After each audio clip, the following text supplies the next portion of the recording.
Christmas के अयाम में बहुत सी ऐसी रसूमात मनाई जाती हैं जिनका बाइबल मुक़द्दस और हज़रत यीशु मसीह की फ़ोकल फ़ितर पैदाइश से दूर का भी वास्ता नहीं। मसलन यूनान में कुछ लोग ख़ास किस्म की लकड़ी जलाते हैं। उनका ख्याल है कि इस लकड़ी के जलाने से शहद की मक्खियाँ अंजील मुक़द्दस की तमसील गाती हैं, भेड़ें लफ्ज़ बैतलहम पुकारती हैं और गाय यीशु की पैदाइश के गीत गाती है। ताहम कुछ रसूमात ऐसी भी हैं जिनसे क्रिसमस के मायने उजागर हो जाते हैं। इनमें से एक रस्म क्रिसमस ट्री सजाने की है। यह खूबसूरत दरख्त यूरोप के ममालिक खासकर जर्मनी में बहुत ज़्यादा पाया जाता है। यह हमेशा सरसब्ज़ और शादाब रहता है। इसकी पत्तियां सुई की तरह तेज़ होती हैं। हमारे मुल्क यानी पाकिस्तान में ये बलूत के नाम से मशहूर है।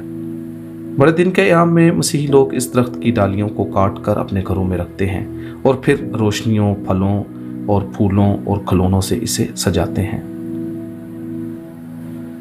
क्रिसमस ट्री की तारीख का मुताला करें तो इस रस्म का आगाज़ 8वीं सदी मसीही में जर्मनी से हुआ और अब तमाम दुनिया में राइज है।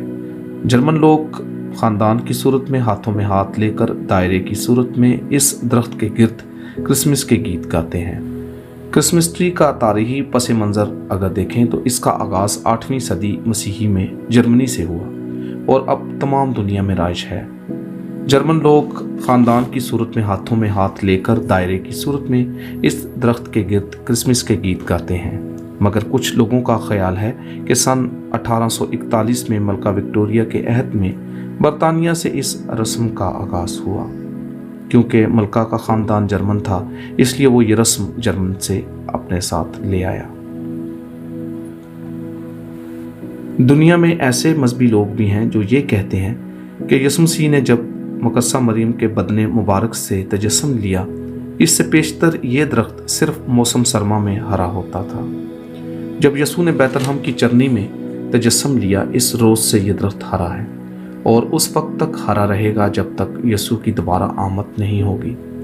मगर कुछ आज़ाद ख्याल लोग सिर्फ यही कह देते हैं कि ये किसी शायर का तख़य्युल है जब वो क्रिसमस की शाम को खिड़की से बाहर उस दरख्त को देखकर शायरी कर रहा था।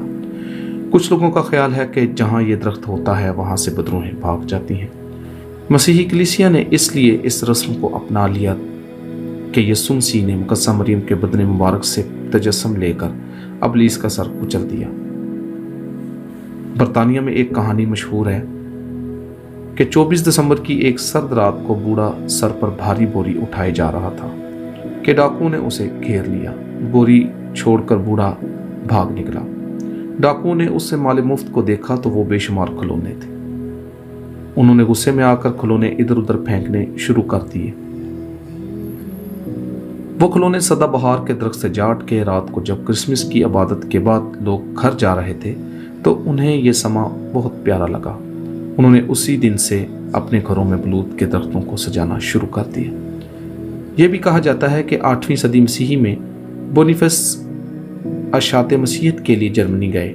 उन्होंने देखा कि ऐन क्रिसमस की शाम बुत परस्त लोग बलूत के दरख्त के नीचे इंसानी कुर्बानी गुजराने वाले हैं।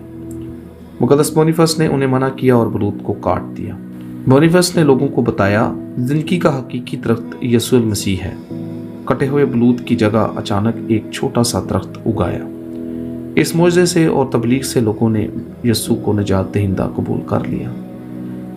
दरख्त के पास ही चिराग रखे थे। बोनीफेस ने सब चिराग रोशन कर दिए और हर एक शख्स को बलूत की डाली और एक चिराग देकर कहा, अपने दिल यीशु के नूर से मुनव्वर करो। एक और खूबसूरत कहानी यूँ है कि यीशु अल मसीह बैतलहम की एक पहाड़ी गार जिसे बतौर अस्तबल इस्तेमाल किया जाता था पैदा हुआ था। इस अस्तबल के बाहर 3 दरख्त उगे हुए थे। एक लंबा सा दरख्त खजूर का था और दूसरा खूबसूरत दरख्त जैतून का था, जबकि तीसरा छोटा सा दरख्त बलूत का था। तीनों ने अस्तबल के अंदर बड़ी रौनक देखी। उन्होंने एक नौमौलूद बच्चे की आवाज़ भी सुनी। फिर उन्होंने देखा कि कुछ चरवाहे भेड़ का बच्चा लिए उनके नीचे से गुजरे। इसके अलावा उन्होंने देखा कि मशरक के 3 मजूसियों ने अपने ऊंट उन तीनों दरख्तों से बांधकर नौमौलूद बच्चे को नजरें पेश की। इन दरख्तों के दिलों में भी नौमौलूद बच्चे को देखने की ख्वाहिश पैदा हुई। अब क्या था, तीनों दरख्त आपस में नहायत संजीदगी से बातचीत करने लगे। हम इस बच्चे को क्या तोहफा दें? کھجور نے کہا، دیکھو میری پتیاں بڑی بڑی ہیں، توڑ کر بچے کو دوں گا تاکہ بچے کے لیے اس سے پنکھا بن سکے۔ یہ سن کر زیتون نے کہا، میں بچے کے لیے اچھا اور بڑھیا تیل دوں گا تاکہ اس سے مسح ہو سکے، کیونکہ وہ مسیح ہے۔ مگر بلوط یہ سب کچھ سن کر خاموش ہو گیا، کیونکہ وہ بچے کو کچھ بھی نہیں دے سکتا تھا۔ یہ سارا واقعہ اور ماجرا ایک فرشتہ ان کی بات چیت سن رہا تھا۔ جب اس نے دیکھا کہ چھوٹا بلوط دل سے بچہ یسوع کو تحفہ دینا چاہتا ہے تو اس نے آسمان سے تارے لا کر بلوط کی ڈالیوں پر لگا دیے۔